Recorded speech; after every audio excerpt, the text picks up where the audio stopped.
Assalamualaikum dan salam sejahtera. Berita Pagi Sarawak, edisi Khamis 2 Julai bersama saya, Abang Muazli, Abang Abdul Samad. Jumlah kumulatif kes positif COVID-19 di Sarawak kekal 571 kes. Berikutan tiada kes baru diumumkan oleh Jawatankuasa Pengurusan Bencana Negeri JPBN Sarawak dalam sidang media yang berlangsung di Petrajaya, Kuching semalam. Timbalan Ketua Menteri yang juga pengurusi JPBN Sarawak, Dato' Ahmad Aglos Sugah Hembas dalam sidang media harian COVID-19 turut memberitahu terdapat 6 kes baharu yang sembuh dan discharge. 5 daripadanya dari Hospital Bintulu dan 1 kes dari Hospital Umum Sarawak.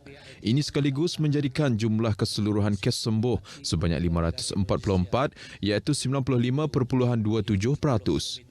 Dalam pada itu, 10 orang masih lagi menerima rawatan dalam ward isolasi hospital, manakala seramai 32 pesakit dalam siasatan PUI dilaporkan semalam dan 10 kes masih menunggu keputusan makmal.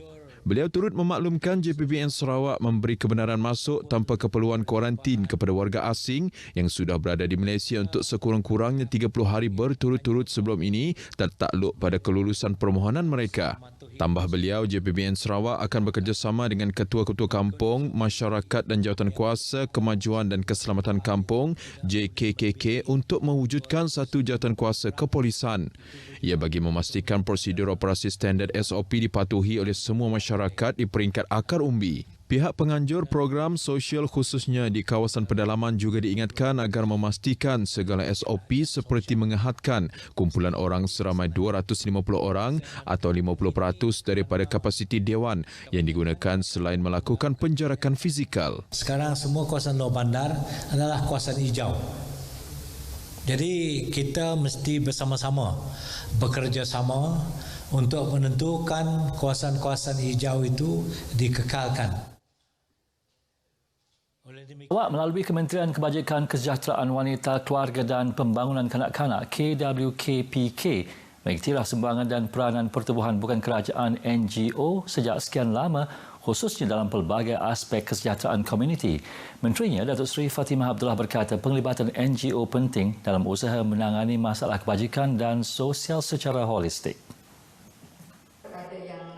Sehubungan itu, Datuk Seri Fatimah memaklumkan kementerian telah memperkasakan berkesanan peranan NGO di Sarawak melalui penganjuran 8 siri latihan pemerkasaan NGO khususnya dalam pelbagai aspek kesejahteraan komuniti di Sarawak pada tahun lepas. Aspek kesejahteraan komuniti ini merangkumi kebajikan, pelindungan wanita dan kanak-kanak, pembangunan keluarga, pendidikan, penjagaan kesihatan, fizikal dan mental, pencegahan jenayah termasuk pemeliharaan alam sekitar. Beliau berkata demikian dalam majlis penyerahan Endowment Fund Sarawak, bantuan ibu bersalin, geran tahunan khas, kenyalang Gold Card, bantuan ehsan kematian, bantuan khas pesakit buah pinggang dan geran NGO bahagian Miri di Dewan Tusan Kompleks Islam Sarawak Miri. Dalam pada itu, Datuk Seri Fatimah berkata, kerajaan menerusi Jabatan Wanita dan Keluarga Sarawak JWKS akan terus memperkasakan usahawan wanita di negeri ini. Untuk tujuan itu, jelasnya, Ketua Menteri Datuk Patinggi Abang Johari Tun Openg telah meluluskan sejumlah RM2 juta bagi tujuan geran tanda pagar usahawan JWKS tahun 2020. Jelasnya, geran tersebut bernilai RM5,000 adalah untuk usahawan wanita membeli peralatan dan kelengkapan perniagaan. Penduduk rumah lawang anak umpin di Sungai Melinau, Selangau telah menerima bantuan bahan binaan bernilai lebih RM100,000 daripada Pusat Khidmat Dewan Undangan Negeri Dun Tamin. Menurut Adun Tamin, Christopher Jira Sambang, sumbangan bahan-bahan binaan tersebut adalah untuk penyiapan kerja pembinaan rumah panjang baharu tersebut. Christopher Gira menjelaskan kerja-kerja pembinaannya dilaksanakan secara bergotong royong oleh penduduk rumah panjang. Bercakap ketika dihubungi pemberita RTM, jelasnya bantuan berupa bahan asas binaan seperti atap itu diharap dapat meringankan beban penduduk rumah panjang tersebut. Mengulas lanjut, beliau akan terus komited membantu penduduk dan merancangkan lagi pembangunan di kawasan Tamin. Bantuan telah disampaikan oleh Wakil Pejabat Daerah Selangau Ani Awing yang mewakili Pusat Khidmat Dun Tamin dan turut dihadiri oleh Ketua Masyarakat Selangau.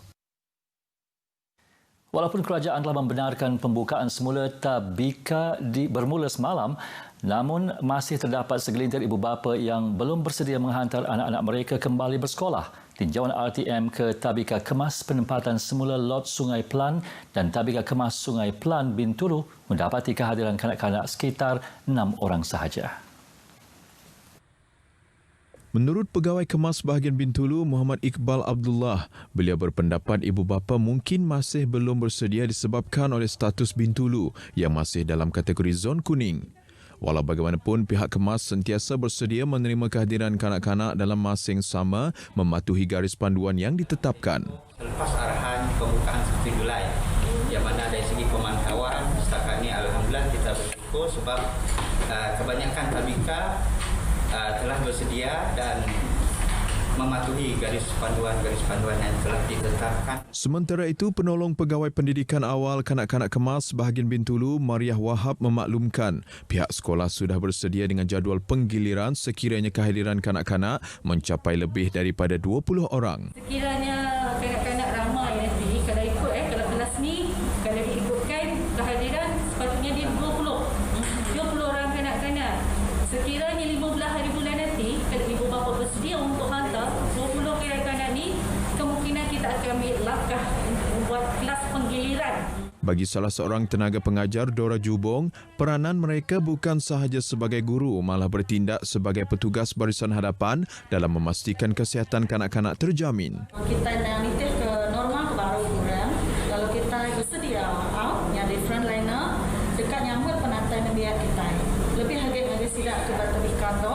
Salah seorang kanak-kanak yang ditemui, Nur Raihan Nasuha, memberitahu ibunya sentiasa mengingatkannya untuk tidak terlalu bebas bermain di luar dan patuh arahan gurunya mengenai cara-cara membasuh tangan.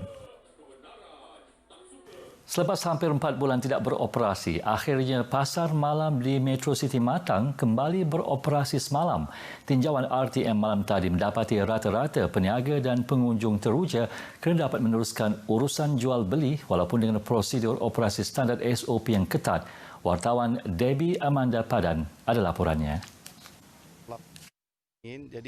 Menurut pengerusi Pasar Malam Belia N6 Metro City, Muhammad Haizuri Bolhasan, pihaknya sentiasa memastikan pengunjung dan para peniaga menggunakan pelitup separuh muka dan pensanitasi tangan disediakan di setiap gerai jualan. Pihak kami telah menerangkan dan bekerjasama dengan pihak PBT, DBKU untuk dengan cara kami sendiri yang kami akan memasang dinding di setiap kenopi-kenopi kanvas dinding untuk menjarakkan antara satu sama lain. Jadi diluluskan oleh Sarawak Disaster lah. Selain terpaksa akur dengan pelbagai peraturan ketat, peniaga yang ditemui bersyukur kerana pasar malam sudah dibuka justru dapat menambah pendapatan yang terjejas sebelum ini. Gembira lah kerana setelah beberapa bulan, 4 bulan dah kasih ada pasar malam, jadi beri peluang untuk berjual tu lagi. Terima kasih banyak-banyak kepada kerajaan yang membenarkan kami. Manakala bagi pengunjung pula, SOP yang ditetapkan masih perlu dipatuhi walaupun ada kelonggaran diberikan bagi mencegah penularan COVID-19. Sebelum PKP macam biasalah memang boleh duduk makan sini lah. So sekarang ni apabila dah lepas PKP kena menyesuaikan diri lah. Sebabkan memang ada rasa nak makan di sini tapi disebabkan pematuhan SOP kena ikut. Sikitnya yang bagusnya asyik suruh biar masuk okey lah. So risiko yang tinggi lah. Di pasar malam ini terdapat 300 tapak yang terdiri daripada 170 buah tapak menjual makanan dan minuman, manakala selebihnya menjual pakaian dan barang kering tetap mengamalkan pematuhan SOP yang tinggi demi keselamatan bersama. Sejak Perintah Kawalan Pergerakan PKP dilaksanakan bagi sektor ekonomi yang paling ketara terjejas. Namun apabila PKP pemulihan diperkenalkan, semestinya dia memberi satu nafas lega kepada para peniaga, terutamanya bagi para peniaga yang ada di Pasar Seni Metro City ini. Dan kelonggaran yang diberikan ini tidak boleh dijadikan alasan untuk kita berkompromi dengan SOP yang telah ditetapkan jika kita mahu rantaian COVID-19 ini diputuskan. Patuhi SOP, kita pasti menang. Laporan Devi Amanda Padan, Berita RTM. Universiti Malaysia Sarawak UNIMAS telah menyumbangkan 10 beg jenazah atau body enclosure for corpse kepada Hospital Umum Sarawak HUS. Timbalan Naib Chancellor Penyelidikan dan Inovasi Profesor Dr. Wan Hashim Wan Ibrahim dalam kenyataan medianya memaklumkan sumbangan itu sebagai usaha membantu kerajaan negeri menangani penularan COVID-19.